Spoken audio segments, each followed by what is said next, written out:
চলে আসছি লেকচার 1.5, যেখানে আমি তোমাদের ডিসকাস করব অনেকগুলো প্রপার্টি নিয়ে। বেসিক্যালি যে প্রপার্টিগুলো নিয়ে আলোচনা করব সেগুলো আমি রাইট সাইডে লিখে ফেলেছি। আমরা এখানে যেটা শিখবো সেটা হচ্ছে অপারেশন অন এ সেট, অর্থাৎ সেটের উপর যে বিভিন্ন প্রক্রিয়াগুলো আছে সেই প্রক্রিয়াগুলো আমরা শিখব। তোমরা তো অনেকগুলো বীজগাণিতিক প্রক্রিয়া শিখেছো, তাই না? যেমন ধরো বীজগাণিতিক প্রক্রিয়া বলতে যোগ, গুণ, ভাগ, বিয়োগ এগুলো শিখেছো, সেগুলো তো একটা প্রক্রিয়া। সেরকম আমরা যে নতুন একটা আইডিয়া করলাম আর নতুন একটা যে কনসেপ্ট মানে গঠন করলাম, সেটা হচ্ছে সেট। সেই সেটের উপর আমরা বিভিন্ন রকম প্রক্রিয়াগুলো আনবো। সেই প্রক্রিয়াগুলো কি কি? মূলত এই চারটে প্রক্রিয়া। হুম একটা হচ্ছে যোগ, অর্থাৎ দুটি সেটের যোগ। যেমন যোগ করতে কি হয়? দুটো সংখ্যা দরকার। তো যখনই অপারেশন লাগাচ্ছ মিনিমাম দুটো এলিমেন্ট দরকার, ঠিক আছে? তাহলে দুটি সেটের যোগ হবে, দুটি সেটের ছেদ, দুটি সেটের অন্তর, এবং এটার ক্ষেত্রে একটি পূরক সেট। তো এগুলো আমি পরপর ডিসকাশন করব তোমাদের সামনে। চলো, তাহলে ফার্স্ট আমি চলে আসি ইউনিয়ন অফ টু সেটস। এই জিনিসটা কি? একদম সাদামাটা ভাষায় ধরো একটা গল্প করা যায়। ধরো দুটো ক্লাব আছে, একটা ক্লাবের নাম দিলাম C1 আর একটা ক্লাবের নাম দিলাম C2। ধরো এখানে আছে, আমি কতগুলো নাম বললাম, ধরো আমি নামগুলো এভাবে বলছি। ধরো শ্রেয়া আছে, পরমা আছে, মানে C1 ক্লাবে পরমা আছে। আবার ধরো সৌভিক আছে, আচ্ছা সৌভিক তো নামটা মিশে যাবে। প্রীতম আছে, প্রীতম মিশে যাবে। আকাশ আছে, সাপোজ। আমি কি বললাম? বললাম যে শ্রেয়া আছে, পরমা আছে, আর ধরো আকাশ আছে। হুম এবার C2 ক্লাবে কে কে আছে? C2 ক্লাবে ধরো আকাশ বলে একটি ছেলে আছে, হুম পরমা বলে একটি মেয়ে আছে, আর তন্দ্রা বলে একটি মেয়ে আছে। তাহলে এই দুটো ক্লাবের আমি কি করলাম? এই দুটো ক্লাবের আমি সংগঠন করছি, ইউনিয়ন করছি। বললাম এই দুটো ক্লাবকে আমি জয়েন করব। তাহলে সেই ক্লাবের মেম্বার কারা কারা হবে? কারা কারা হবে কি মনে হচ্ছে? এই দুটো ক্লাবের মেম্বার কারা কারা হবে? বোঝা গেল না যেটা বলছি? আবার গল্পটা বলছি না। C1 ক্লাবে কে কে আছে বলেছি? শ্রেয়া আছে, পরমা আছে, আকাশ বলে একটি ছেলে আছে। এখানেও এখানে কি আছে? C2 একটা ক্লাব। C2 ক্লাবের সঙ্গে একটা মানুষ বহু সংগঠনের সঙ্গে যুক্ত থাকতে পারে। সেখানে আকাশ আছে, পরমা আছে এবং তন্দ্রা বলে মেয়ে আছে। এবার কি হচ্ছে, এই দুটো যে আমি ক্লাব দেখতে পেলাম, এই দুটো ক্লাবকে আমি সংযোজন করতে পারবো। আচ্ছা, দেখতে পাচ্ছি যে এই দুটো ক্লাব একসঙ্গে সংগঠন হলে বেশ ভালো রকম কাজ করবে, তাই এই দুটো ক্লাবকে আমি কি করেছি? একসাথে মিশিয়ে দিয়েছি। তাহলে সেই ক্লাবের সদস্য কারা কারা আমাকে বলতে হবে। তাহলে কি করবে? আমার থেকে লেখা যাবে নাকি? S P A, অর্থাৎ শ্রেয়া, পরমা, আকাশ, আকাশ, পরমা, তোমরা এরকম এতগুলো মেম্বার হয়ে গেল। কি করে হবে এতগুলো মেম্বার? আকাশ কি দুটো উড়ে আসবে নাকি? পরমা কি ডবল হবে নাকি? ক্লোনিং পদ্ধতিতে ডবল হবে? না, সেরকম ব্যাপারটা কিন্তু মোটেই না। তাহলে কনসেপ্টটা বুঝে গেছে। জাস্ট কে থাকবে মেম্বার? আমি তো বলেছি, তাছাড়া সেটের একটা ধর্ম আছে। প্রথমে আমি বলেছি সেটে রিপিট হতে পারে না এলিমেন্ট। একটা এলিমেন্ট একবারই থাকবে। মনে পড়ছে ডেফিনেশনটা যেটা বলেছিলাম? একটাই একবারই থাকবে, তাহলে এরা রিপিট হবে না। তাহলে কে কে থাকবে? শ্রেয়া, পরমা, আকাশ, তন্দ্রা, এরা থাকবে। হুম সেটটা ঠিক এই যে কনসেপ্টটা পেলাম, এই কনসেপ্টটাই হচ্ছে ইউনিয়ন। অর্থাৎ এই দুটো সেটের ইউনিয়ন। এই সেটটা কিরকম? এটা এই দুটো সেটের ইউনিয়ন। তাহলে দুটো সেটের ইউনিয়ন বলতে কি বুঝি? বোঝা গেল যেটা গল্পটা বললাম আমি? এটাকে একটা সেট ভাবো, এটাকে একটা সেট ভাবো। এই দুটো সেটের ইউনিয়ন হচ্ছে এটাই। ক্লিয়ার? তাহলে এটার ডেফিনেশন দেওয়া যাবে। তাহলে দুটো সেটের ইউনিয়ন বলতে কি? ধরলাম A, O, B একটা সেট, মানে দুটো সেট নিলাম, এদের ইউনিয়ন। এদের ইউনিয়ন একটা কি হবে? সেট হবে। এবার বলবে যে দুটো সেটের ইউনিয়ন একটা সেট হবে সবসময়? অবশ্যই হবে। কি করে হবে? দেখো, 1+2 কত হয়? 3। দুটো সংখ্যার যোগ করছি, কি পাই? একটা সংখ্যা পাই। অর্থাৎ দুটো যে ধর্মের যোগ করছি, দুটো ধর্ম যোগ করা তখনই যায় তারা যদি একই প্রপার্টি হয়, একই ধর্মের হয়, বা সমজাতীয় হয়। তাহলে সমজাতীয় দুটো রাশি যোগ করলে যে ফলটা পাবো সেটাও কি হবে? ওই ধর্মেরই হবে, বা ওই জাতীয় হবে, বা ওই সমজাতীয়দের মতনই তার ধর্ম হবে, তাই না? দুটো সেটের অপারেশন করছি, সেটা একটাও সেট হবে। সেই সেটটাকে আমি নাম দিলাম সি। সেটাও সেট হবে। দুটো সেটের অপারেশন করছি তো একটা, সেটাও একটা সি হবে। তাহলে A ইউনিয়ন B কে ধরলাম সি। তাহলে সি এর এলিমেন্ট গুলো কেমন হবে, বা সি এর পদগুলো কেমন হবে? A এবং B এর সমস্ত পদগুলো নিয়ে সি এর পদগুলো, মানে সি সেটটা গঠিত। তাহলে ডেফিনেশন বললে কি হবে? A এবং B দুটি সেট, এদের ইউনিয়ন বলতে বোঝায় এ এবং বি এর সমস্ত এলিমেন্টগুলি নিয়ে যে সেট গঠিত, সেই সেটগুলিকে মানে সেই সেটটাকে বলা হবে তাদের এ এবং বি এর ইউনিয়ন। বুঝা গেল? আর একবার রিপিট করছি, এ এবং বি দুটি সেট, এদের ইউনিয়ন এমন একটি সেট যে সেটটি এ ও বি এর সমস্ত পদগুলি নিয়ে গঠিত। বেশ, তো এই যে সেটটা পেলাম, এটাকে আমি যদি ম্যাথমেটিক্স টার্মে লিখি তাহলে সেটা কি দাঁড়াবে? এ union be in terms of mathematics লিখবো, হ্যাঁ? অর্থাৎ ম্যাথমেটিক্স যে মানে নেচারে বা লিটারেচারে, ম্যাথমেটিক্স সাহিত্যে সেটা কিভাবে লেখা হয় এটা। ধরো এ ইউনিয়ন বি পদগুলো কিরকম, এক্স। এবার এই এক্স এর ধর্মগুলো বলতে হয় সাহায্যের, যে নিশ্চয়ই তোমরা জানো ধর্মভিত্তিক পদ্ধতিতে সেটের এক্স এর ধর্মটা কিরকম, এক্সটা এতে আছে অথবা এক্সটা বিতে আছে। এই অথবা কথাটা খুব গুরুত্বপূর্ণ। আচ্ছা, এছাড়াও এক্সটাকে এভাবে লেখা হয়, মানে এই এটাকে অরটাকে একটা সিম্বল দেওয়া হয়, এক্স বিলংস টু এ, এটাকে ভি এর মতো লেখা হয়, হ্যাঁ? এক্স বিলংস টু এ এটা মানে or x belongs to B. এই অর কথাটা কিন্তু সাধারণের মতো নয়, দেখো মিলবে না, সাধারণের যে আইডিয়া মিলবে না। তোমরা পরীক্ষার এক্সামে কি করো, বলে না এর দাগ করো অথবা বি এর দাগ করো, তোমরা কি করো, যে কোনো একটা করো, যে কোনো একটা, হয় এ না হলে বি, যে কোনো একটা করো। কিন্তু এখানে অরের মানেটা কিন্তু সেরকম না, এটাকে আগে ক্লিয়ার করে দিতে হবে তোমাদের। এ অথবা বি মানে যেটা বলতে চাইছে, ধরো আমার কাছে পড়তে হলে বললাম ম্যাথমেটিক্স অথবা ফিজিক্স রাখতে হবে, যে ছেলেটা দুটোই সাবজেক্ট রেখেছে সে কি আমার কাছে পড়তে পারবে না? আমি কি বলেছি, ম্যাথমেটিক্স রাখবে অথবা ফিজিক্স রাখবে, যে কোনো একটা কন্ডিশন ন্যূনতম স্যাটিসফাই হয়ে গেলে সে আমার কাছে পড়তে পারবে। ঠিক সেরকম মানেটা হচ্ছে এই অরের। অরের মানেটা এটাই যে এক্সটা এতে থাকবে, কি কি ঘটনা ঘটতে হবে, এতে থাকলেও হবে বা এক্সটা বিতে থাকলেও হবে বা দুজনের কাছে থাকলেও হবে, অর্থাৎ দুটো দিক থাকলেই হবে, এতেও বা বিতে, দুটোতে থাকলেই হবে। তাই অরের মানেটা নিশ্চয়ই বুঝতে পারলাম আমি, অরের মানেটা কি। এই মাত্র যে আমি সেটটা কনস্ট্রাক্ট করে বলেছিলাম, যে তোমাদের ক্লাব নিয়ে বলেছিলাম C1 C2 নিয়ে, সেটাকে আমি যদি এরপর সংখ্যায় আনি তাহলে কি দাঁড়াবে? ধরো এটাকে আমি দিলাম 1 2 3 4, আর বিটা নিলাম 3 4 5 6। তাহলে বলো এ ইউনিয়ন বি কি হবে? আগের মতনই কনসেপ্ট, একদম পাতি, জোরে ভাবার কিচ্ছু নেই। ওখানে জাস্ট নাম দিয়েছিলাম, এখানে জাস্ট সংখ্যা আছে, বলো কি হবে? কি হবে? বললাম এ আর বি এর সমস্ত এলিমেন্ট গুলো যদি লিস্ট আপ করে দিই, এগুলো যদি সব লিখে দিই এখানে, এখানে যদি সব লিখে দিই, দেখো 3 আর 4 কমন পড়ে যাবে। তো সেটা হয় নাকি? আগের গল্পতে বলেছিলাম কেন হবে না, আর সেটার ধর্মতে তো হবে না। তাহলে এক এক্সট্রা একটা, একটা কোথায় আছে, এতে আছে, বলেছিলাম এতে থাকবে অথবা বিতে থাকবে অথবা দুটোতেই থাকবে, এটার মানে বুঝাই। এতগুলো কন্ডিশন আছে এখানে, একে আছে লিখে দেবো, একটা তো এতে আছে, দুইটা এতে আছে লিখে দেবো 3 4। তো কি আছে 3 4, দুটোতেই আছে, অসুবিধা কি আছে, 3 4 লিখে দিচ্ছি। 5 বিতে তো আছেই, বিতে থাকলে তো হবে বলেছি। 6, ব্যাস, এটা হলো এ ইউনিয়ন বি, সংক্ষেপ যেতে গেলে। তাহলে ক্লিয়ারেন্স হলো আইডিয়াটা। এবার এটার কনসেপ্টটা মোটামুটি ভাবে তোমাদের আইডিয়া হলো। প্রথমে যে গল্পটা বলি সেই গল্পটার কথা মাথায় রেখে এরও কাজ চালাবে, দেখবো অনেকটাই সহজ হয়ে যাবে।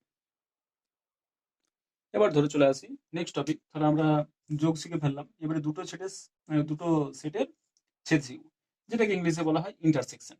হুম ওই একই গল্প, C1 একটা ক্লাব, C2 একটা ক্লাব। হুম কে ছিল এখানে, শ্রেয়া ছিল, পরমা ছিল আর আকাশ ছিল। এখানে কে আছে, এখানে শ্রেয়া আছে, না এখানে কে কে ছিল, পরমা ছিল, আকাশ ছিল আর তন্দা ছিল। বললাম তোমাকে একটা সিস্টেম বললাম, এই দুটো ক্লাবের মধ্যে ইন্টারসেক্ট কে আছে, মানে এদের দুজনের ক্লাবের, এই দুটো ক্লাবের মধ্যে কমন পিপিল কজন আছে, অর্থাৎ সাধারণ সদস্য কজন আছে। সাধারণ সদস্য মানে কি, উভয় দলে যারা থাকবে তারাকে বলা হয় সাধারণ সদস্য। কে কে আছে, পরমা আর আকাশ। তাহলে এই যে পরমা আর আকাশ, এইটাই হলো এদের কি, ইন্টারসেকশন। মনে থাকবে যেটা বললাম, এটাকে বলা হবে এদের ইন্টারসেকশন, আর কিছু না। অর্থাৎ ইন্টারসেকশন গল্পটা কিরকম, যে দুটো সেট এ এবং বি, দুটো সেট নিলাম, ইন্টারসেকশন চিহ্নটা এভাবে লেখা হয়, এ ইন্টারসেকশন বি। যেমন আগের বারে বললাম এ ইউনিয়ন বি, এটা জাস্ট একটা সিম্বল, অপারেশনের একটা সিম্বল, সেরকম এটা ইন্টারসেকশনের সিম্বল, মনে থাকবে। তো এ ইন্টারসেকশন বি কিরকম, না এ ইন্টারসেকশন বি একটা সেট হবে, দুটো সেটের অপারেশন করলে এটা কি হবে, সেট হবে। সে সেটটা কিরকম না, দুটো সেটের যে সাধারণ পদগুলো আছে সেগুলো নিয়ে যে সেটটা, সেটাকে বলবো এ ইন্টারসেকশন বি। ক্লিয়ার? ধর একটা যদি উদাহরণ দিই, এ ইকালস টু 1 থেকে আমি ডট করে বললাম 5 পর্যন্ত নিলাম সমস্ত পূর্ণ সংখ্যা, এবং বিটা দেখলাম ধরো আমি 4 থেকে 10 পর্যন্ত। তাহলে এ ইন্টারসেকশন বি তে কারা কারা থাকবে? কমন কে কে আছে? দেখো 4 আছে, এখানেও 4 আছে, কমন গুলো তুলতে হবে বলেছি। এখানে 5 আছে, এখানেও 5 আছে, কমন গুলো। আর কেউ আছে? 6, আর তো কেউ নেই, দেখে বুঝতে পারছো। এ ইন্টারসেকশন বি তে কারা থাকবে? সেই সমস্ত পদগুলো থাকবে ইন্টারসেকশন বি তে, বা এ ইন্টারসেকশন বি একটা সেট, সেই সেটে কারা থাকবে? এ এবং বি, এর যে সাধারণ পদ সেগুলোই থাকবে এই ইন্টারসেকশন বি। তাহলে বোঝা গেল এই ইন্টারসেকশন বি জিনিসটা কি। এবার এটাকে যদি আমরা ম্যাথমেটিক্স ল্যাঙ্গুয়েজে লিখি তাহলে কি দাঁড়াবে? এক্স এ ইউনিয়ন বি, যার পদগুলো কেমন দেখতে? এক্স। এবার এক্স এর ধর্মটা ডিক্লেয়ার করছি, এক্সটা এ তেও থাকতে হবে এবং এক্সটা বি তেও থাকতে হবে। ক্লিয়ার? এই এবংটাকে অনেক সময় এভাবেও লেখা হয়, x such that x belongs to A, এরকম করে লেখা হয়, এক্স বিলংস টু বি। বুঝা গেল যেটা বললাম? তো মোটামুটি একটা ইন্টারসেকশনের একটা আইডিয়া হলো। এরপর আমরা নেক্সট টপিকে চলে আসি, যেটাকে বলছি। আচ্ছা, এই নেক্সট টপিক যাওয়ার আগে আমি আর একটা কথা বলে দিই। ধরো দুটো সেট তো হতেই পারে, এমন দুটো সেট নিলাম, ধরো এ আর বি, এমন দুটো সেট নিলাম যাদের কোনো সাধারণ পদ নেই, তাহলে এ ইন্টারসেকশন বি, এটা তো একটা সেট, আমি বললাম দুটো সেটের ইন্টারসেক্ট করছি, যে ফলটা পাবো সেটা তো একটা সেট হবে। তা সেই আমি বললাম, দেখা গেল যে কোনো কমন পদ নেই, তাহলে কি হবে সেটটা? কোনো কমন পদ নেই, তার মানে কোনো পদই নেই, সেই পদটা কি বলা হবে? ফাই সেট, এভাবে লেখা হয়। অথবা এরকম সিম্বল দিয়েছিলাম যে ফাই সেট বা নাল সেট যেটাকে বলা হয়। বোঝা গেল যেটা বললাম? এই ঘটনাটাও ঘটতে পারে, যদি এমন দুটো সেটের ক্ষেত্রে এরকম ঘটনাটা ঘটে, তখন এই দুটো সেটকে আমরা বলবো পরস্পরের কি সেট? বলবো পূরক সেট। মনে থাকবে? আচ্ছা, কয় দীর্ঘ হয়, না পূরক নয়, সরি সরি ভুল বললাম, বিচ্ছেদ সেট। কি বললাম? বিচ্ছেদ সেট, বিচ্ছেদ সেট, বা যেটাকে ইংলিশে আমরা বলি, ইংলিশে আমরা বলি যে, আচ্ছা ভালো করে লিখে দিই, আমরা ইংলিশে বলি এটাকে, কি বললাম? এটাকে বললাম বিচ্ছেদ সেট,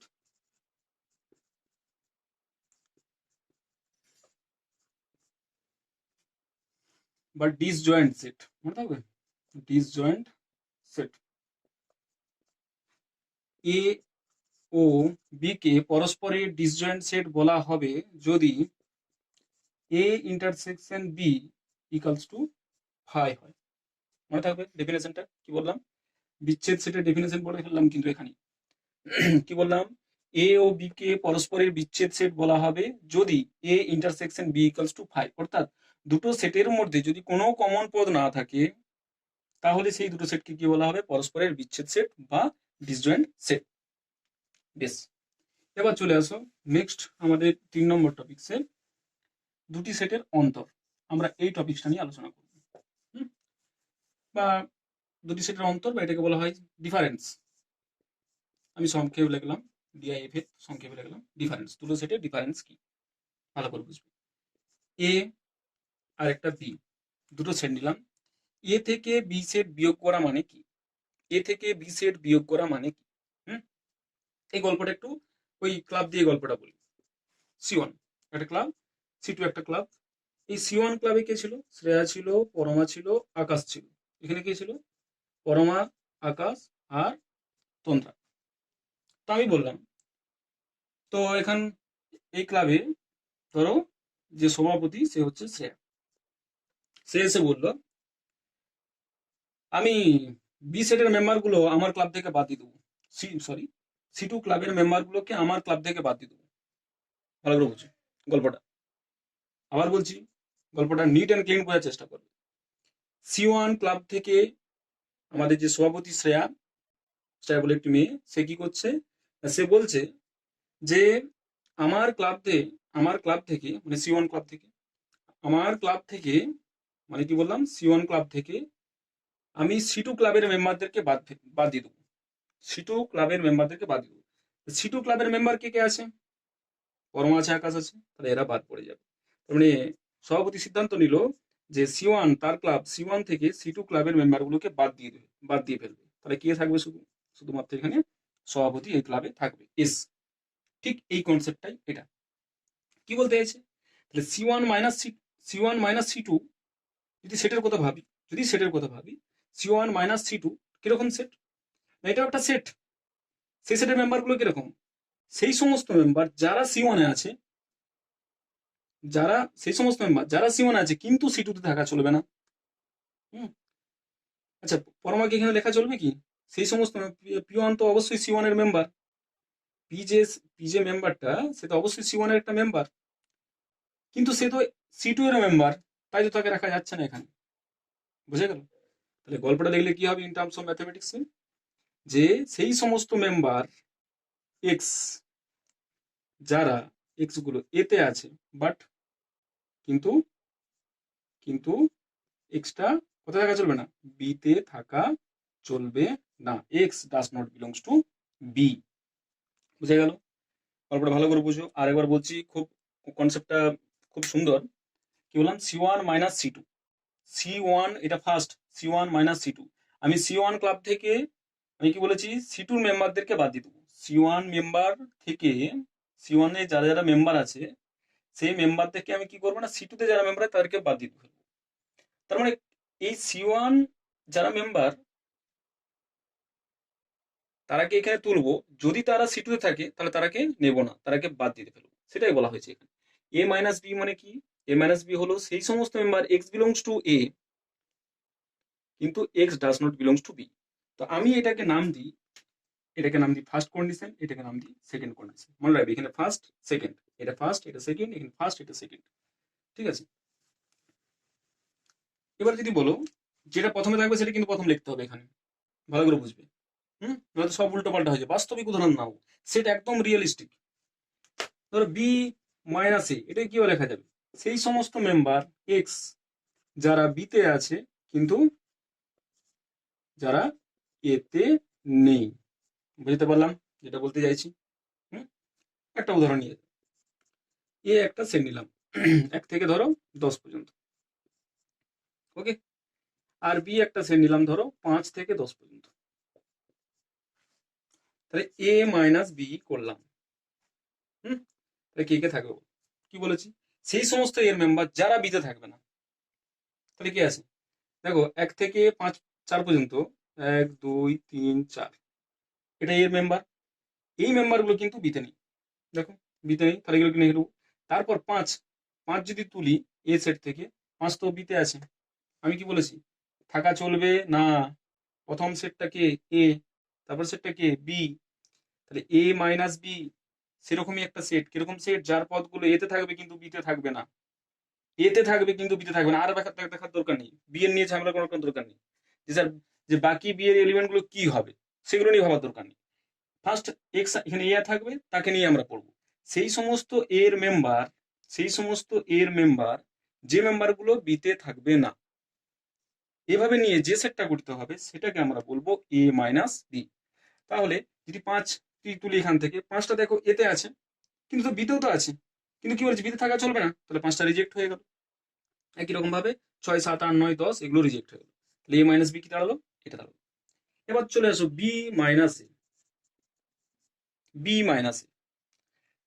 কি হবে? B - A, দেখো বিটা প্রথম, তাহলে সেই সমস্ত বি এর মেম্বার কত থেকে স্টার্ট? 5 থেকে। 5 6 7 8 9 10, সবাই তো বি এর মেম্বার। 5 মেম্বারটা ধরো বি এর মেম্বার নিয়ে আমি লাগবো, কিন্তু প্রথম কিন্তু বি আছে, B - A। তাহলে বি এর সেই সমস্ত বি এর মেম্বার যারা এতে থাকবে না। 5 তুলো, দেখো 5 আবার এতেও পড়ে আছে, তাহলে 5ও হলো না। 6 বিতে আছে কিন্তু 6 তো আবার এতেও আছে, সেটাও হলো না। 7 7 তো বি এর মেম্বার কিন্তু 7 তো আবার এতেও আছে। এভাবে দেখো একটা এলিমেন্টও নেই। তাহলে এই সেটটা কি? এই সেটটা ফাই সেট। একটা কথা নিশ্চয়ই তোমরা তাহলে বুঝতে পারছো, A - B সেটার ক্ষেত্রে A minus B not equals to B minus A. বুঝা গেল? তাহলে এটা আমি ডেফিনেশন দিলাম কিসের না দুটো সেটের অন্তর অর্থাৎ বিচ্ছেদ। তাহলে ডেফিনেশনটা এইভাবে লিখে দিতে পারো যে এ মাইনাস বি, এই লিখে দিলে এটাও একদম পিওর ম্যাথমেটিক্স ল্যাঙ্গুয়েজে লেখা। এগুলো সবসময় এরকম করে লেখার চেষ্টা করো, বাংলা ভাষায় তর্জমা করতে কোনো লাভ নেই। ম্যাথমেটিক্স তো সবসময় শর্ট নোটেশন, আমি বারবার বলেছি শর্ট নোটেশনে কাজ হবে, তাই না? এরপর আমরা যে কনসেপ্টটা দেবো সেটা হচ্ছে পূরক সেট। চলো পূরক সেটের আইডিয়া করা যাক। তাহলে সেই আবার একটা বাস্তবিক গল্প আসা যাক। ধরো বললাম যে পশ্চিমবঙ্গবাসী, পি দিয়ে সেটটাকে কি বললাম, পি সেটটা হচ্ছে এমন একটা সেট সমস্ত পশ্চিমবঙ্গবাসীকে বোঝায়। ক্লিয়ার? তো আমি বললাম এই পশ্চিমবঙ্গবাসী বাদ দিয়ে যে সমস্ত আদিবাসী মানে মানুষ আছে বা জনগণ আছে তাদের নামের তালিকা বা সেই সমস্ত মানুষগুলোকে জড়ো করতে বললাম। তা তুমি কি করবে? পশ্চিমবঙ্গ বাদ দিয়ে তুমি কি করবে? সারা ভারতবর্ষের মানুষকে জড়ো করবে, এটা একটা প্রসেস হতে পারে। অথবা পশ্চিমবঙ্গ বাদ দিয়ে সারা দেশের সারা ওয়ার্ল্ডের মানুষকে তুমি জড়ো করবে। এখন সেটা তোমার ব্যাপার। তাহলে আমরা সচরাচর ভাবে আমি আগেও বলেছি যে কোনো একটা সেট আলোচনা করতে গেলে, সেটের প্রপার্টি আলোচনা করতে গেলে আমরা একটা ইউনিভার্সাল সেট ধরে নিই, অর্থাৎ আমরা একটা বিশ্ব সেট ধরে নিই। এবার তো কেউ বলতো না আমি বিশ্ব ব্রহ্মাণ্ডে যত পশ্চিমবঙ্গে বাদ দিয়ে আহ বিশ্ব ব্রহ্মাণ্ডের যত মানুষ আছে সবকে জড়ো করবো। তা তার ক্ষেত্রে ইউনিভার্সাল সেটটা কি বিশ্ব ব্রহ্মাণ্ড হয়ে গেছে। আবার বললাম ভারতবর্ষে পশ্চিমবঙ্গ বাদ দিয়ে ভারতবর্ষের মানুষগুলোকে জড়ো করতে বলেছে, এই ক্ষেত্রে কি হয়েছে না ভারতবর্ষকে ইউনিভার্সাল সেট ধরা হয়েছে। তো এই পূরক সেটটা মাপা হবে পুরোপুরি মনে রাখবে ইউনিভার্সাল সেটের সাপেক্ষে। হুম তো এই ইউনিভার্সাল সেটের সাপেক্ষে আমরা পূরক সেটগুলো মাপি। ধরো তাহলে পূরক সেট মানে ইউনিভার্সাল সেট তো আমরা নিশ্চয়ই জানো যে যেটা এমন একটা সেট যে সেটটা সবারই মাদার সেট। হুম ধরো এই একটা সেট, হুম আর এস একটা সেট, এই এ সেটটা এস এর সাবসেট। ঠিক আছে? তাহলে এ কমপ্লিমেন্ট অর্থাৎ এর পূরক সেট বলতে কি বুঝি, যেটাকে আমরা লিখি মাথায় এই যে ইংলিশটা কমপ্লিমেন্ট তার জন্য সি আসছে। এ কমপ্লিমেন্ট বা অনেক সময় মাথায় এ বাদ দেওয়া হয়, মনে থাকবে। এ কমপ্লিমেন্ট মানে কি, এটাও একটা সেট। কিরকম সেট না, এ এলিমেন্ট গুলো বাদ দিয়ে এটাকে কিন্তু এখানে এক্ষেত্রে ইউনিভার্সাল সেট ধরা হচ্ছে, বারবার বলছি। হ্যাঁ তো এ আবার ক্লিয়ার করে বলছি, আমি বারবার বলছি কমপ্লিমেন্ট সেটটা কার সাপেক্ষে মাপা হয়, ইউনিভার্সাল সেটের সাপেক্ষে। এই একটা সেট ধরলাম, তার ইউনিভার্সাল সেটকে এস। হুম এরপর আমরা আসছি সেটের কমপ্লিমেন্ট বলতে কি ডেফিনেশনটা বোঝায়। না এ কমপ্লিমেন্ট এইভাবে নোটেশন করা হয়, চিহ্নিত করা হয় এ মাথায় সি দিয়ে অথবা এ ড্যাশ দিয়ে। এটা একটা সেট, কিরকম সেট, এ বাদ দিয়ে মানে এর এলিমেন্ট গুলো বাদ দিয়ে এস এর বাকি যে এলিমেন্ট গুলো আছে সেগুলোকে বোঝায়। তাহলে কি লিখবো, x such that x does not belongs to A. ব্যাস এই সেটটা ফর্ম করে গেল, গঠন করে গেল। তাহলে সেই সমস্ত মেম্বার গুলো নেব যারা এতে নেই, যারা এতে নেই।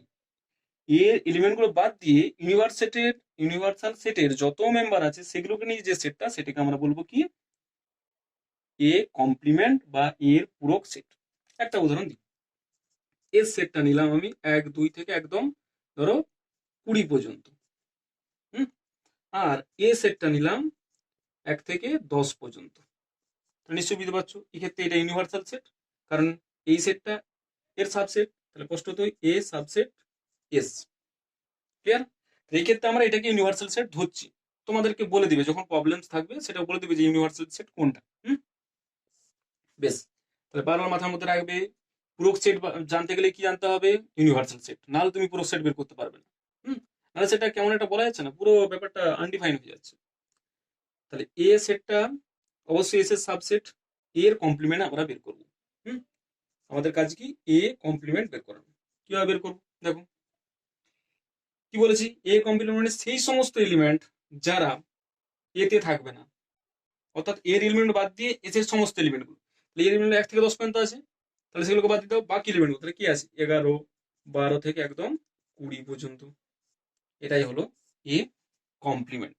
আশা করি বুঝতে পারলাম সিস্টেম গুলো। তাহলে এই গেল টোটাল আমার যে অপারেশন আছে সেই অপারেশন গুলো। আরেকটা আছে, সেটা তোমাদের সিলেবাসে নেই, যেটাকে আমরা বলি সিমেট্রিক ডিফারেন্স। আমি চাইলে সেটা আমি পরে বলে দিতে পারি। আহ, ঠিক আছে, তোমরা যদি জানতে ইন্টারেস্ট হও তাহলে আমাকে বলবে, আমি সেটা অবশ্যই জানি যে সিমেট্রিক ডিফারেন্স। এরপর আমার যে নেক্সট লেকচার হবে, যেটাতে আমি 1.6 লেকচারে আমি এই যে সমস্ত অপারেশন গুলো শিখলাম, এই অপারেশন গুলো অর্থাৎ যোগ, ছেদ, অন্তর এবং পূরক। আরেকটা কি বললাম, যদি তোমার ইন্টারেস্ট হয় তাহলে সিমেট্রিক ডিফারেন্সটা আমি বলে দিতে পারি। তাহলে আমাকে কমেন্ট করে জানাবে, আমি অবশ্যই আমি বলে দেবো এটা। হ্যাঁ, যাই হোক, এই 1.6 আমি কি করব, যত সমস্ত তোমরা অপারেশন গুলো শিখলে সেই অপারেশন গুলোর আমি কি আঁকবো না, ভেন ডায়াগ্রাম,